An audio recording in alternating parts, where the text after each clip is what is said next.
पाकिस्तान का share market आखिरकार rocket क्यों बना हुआ है, जानेंगे क्या है मामला। तो वहीं गुयाना में पीएम मोदी ने ऐसा क्या कहा कि लोग खिलखिलाकर हंसने लगे और युद्ध को लेकर भी एक संकेत दिया है। जियोपॉलिटिक्स में बहुत कुछ चल रहा है, हमेशा की तरह जानने को मिलेगा बहुत कुछ। आइए जानते हैं इन खबरों को विस्तार से। पाकिस्तान के शेयर मार्केट को इस समय पंख लगे हुए हैं। भारतीय शेयर मार्केट में जहाँ गिरावट का दौर चल रहा है, वहीं पड़ोसी देश की मार्केट रॉकेट बनी हुई है। पाकिस्तान का मुख्य स्टॉक एक्सचेंज 1 लाख के आंकड़े के करीब है, अभी ये 98,972 पर है। वहीं हमारे शेयर मार्केट का मुख्य इंडेक्स BSE सेंसेक्स 78,000 से कुछ ही ऊपर है। भारतीय शेयर मार्केट में शुक्रवार को तेजी आई। सेंसेक्स 1100 अंक से ज्यादा ऊपर चढ़ गया, लेकिन एक दिन पहले इसमें तेज गिरावट आई। हालांकि भारतीय शेयर मार्केट पिछले काफी समय से गिरावट के दौर से गुजर रही है। पिछले 2 महीने में सेंसेक्स करीब 9% गिर गया है। गिरावट का सबसे बड़ा कारण विदेशी निवेशकों की निकासी है। एक तरफ जहां पाकिस्तान पर लगातार कर्ज बढ़ रहा है, तो वहीं दूसरी ओर इस देश की शेयर मार्केट का आसमान छूना हैरान कर रहा है। इकोनॉमिक्स टाइम्स के अनुसार पाकिस्तान हर 5 साल में अपना कर्ज दोगुना कर लेता है, जलवायु परिवर्तन से पीड़ित है, कम विदेशी मुद्रा भंडार और धीमी और शून्य वृद्धि और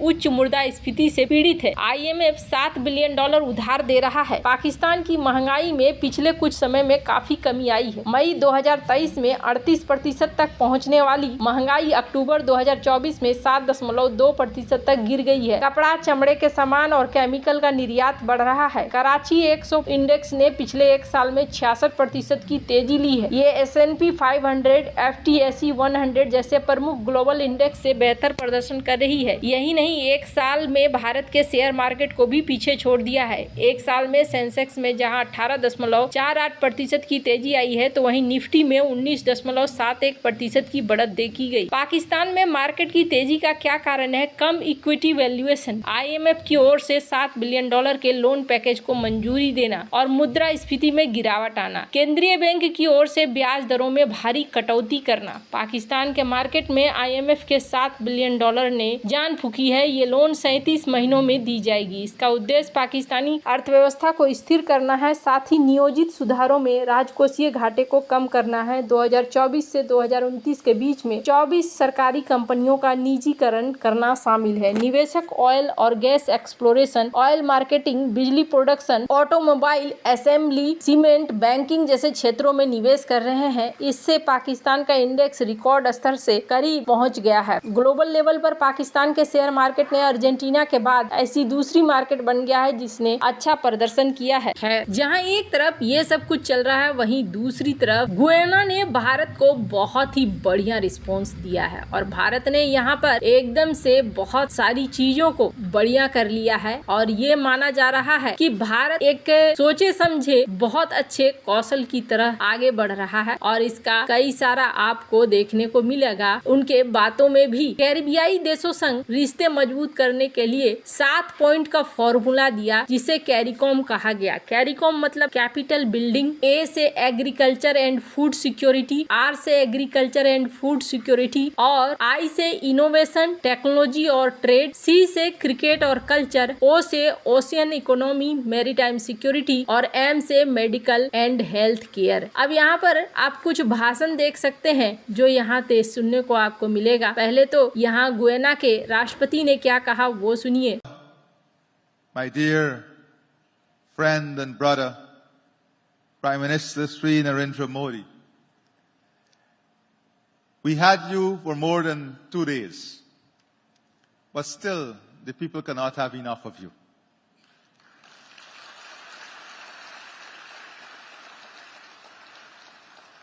And it is all because of your hard work. It is all because of your humility and the way you have led. This is not departure. This, after today, is saying, safe flight back home, and we hope for your early return to our beautiful shores.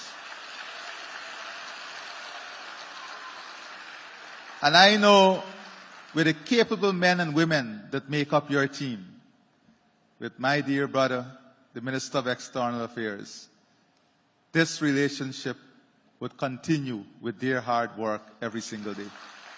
साल 2020 में Guyana में तेल और gas के खनिजों की खोज के बाद जीडीपी सालाना 40% के दर से बढ़ रही है। इसके कारण व्यापार और इन्वेस्टमेंट का केंद्र बन गया है। ऐसे में गुयाना यात्रा के दौरान पीएम मोदी और गुयाना के राष्ट्रपति मोहम्मद इरफान अली के बीच जो ये संबंध बन रहा है, इस संबंध में आपको बता दूं 21 कैरिबियाई देशों के ग्रुप कैरिकॉम का सदस्य है गुयाना। ये ग्रुप कैरिबियाई देशों के बीच आर्थिक, राजनीतिक, सामाजिक एकीकरण को बढ़ावा देने के लिए काम करता है। गुयाना को अन्न भंडार कहा जाता है। वहीं पनामा नहर के नजदीक के कारण गुयाना की स्ट्रेटेजिक लोकेशन भी बढ़ जाती है। अभी माना जा रहा है कि यहाँ पर 15 सदस्य और 6 सहयोगी हैं, जिनके साथ मिलकर भारत यहाँ सऊदी अरब का और ओपेक का भी ऑप्शन ढूंढना चाह रहा है। यानी कि कल की डेट में अगर ये देश भारत को किसी भी तरीके से मदद देने से इनकार करते हैं या कुछ ऐसा करते हैं तो देखने को मिलेगा कि हम कभी भी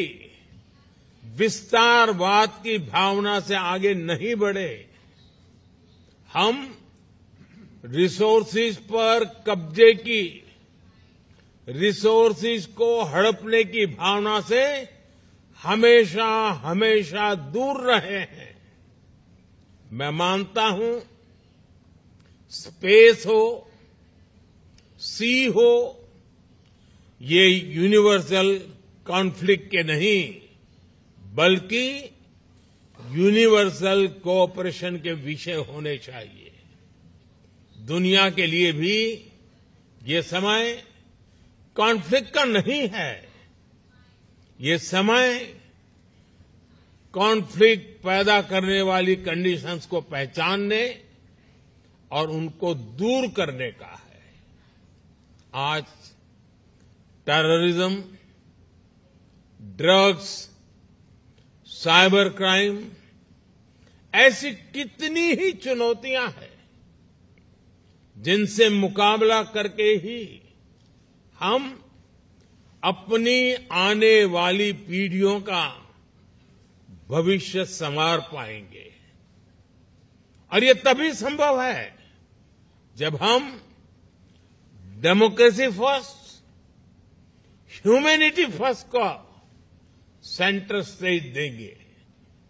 साथियों, भारत ने हमेशा प्रिंसिपल्स के आधार भारत के पास बहुत सारे ऑप्शंस हैं। पहली बार भारत इस तरीके से चल रहा है कि उसे किसी तरीके का कोई दिक्कत न हो, चाहे कोई रूठे या कोई माने, पर प्रॉफिट हमेशा भारत को ही होगा। वैसे भारत ने यहाँ जिस तरीके से चीजों को हैंडल करना शुरू किया है, आपको क्या लगता है? इन सब मामले में आपकी क्या राय है? कमेंट कर जरूर बताएं। जल्द मिलते हैं अगले वीडियो में नई खबर के साथ।